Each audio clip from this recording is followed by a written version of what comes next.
Hey everybody, welcome back to COVID Connect. Today we are continuing our discussion about the disciplines, and we're going to be diving deeper into spiritual discipline today. And when I think of spiritual disciplines, I often think of athletes. There's not one athlete that is at the top of their game that just fell into that position. They didn't just draw a card or roll a dice and they ended up there. They trained so hard to become the best in their field, the best on the team. And in the same way, we can't just fall into sainthood. We can't just get lucky and become a saint.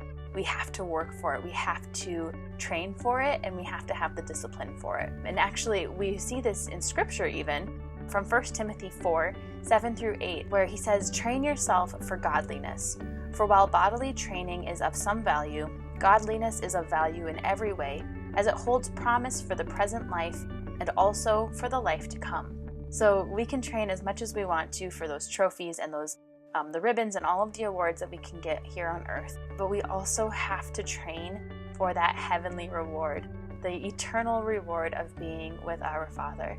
And so there's a few ways that we do this spiritually. The ones that we have to absolutely work into our schedule is going to Mass, going to confession, and I would aim, if you're not used to going to confession on a regular basis, I would aim for going to confession at least once a month, and you have to practice some sort of prayer every single day. This can be contemplative prayer, studying scriptures, reading the lives of saints or writings from the early church fathers. You have to pray every single day.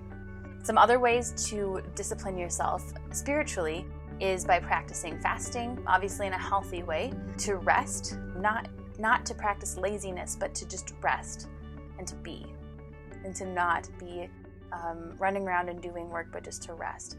We can celebrate liturgically. So if you follow the liturgical calendar and you're celebrating a saint's feast day or a Marian feast day, you can celebrate those days by eating an extra big meal, having a party, whatever. Living liturgically is a great way to teach your family especially, but also to guide you in your liturgical and spiritual practices. Another way is to commit to a devotion.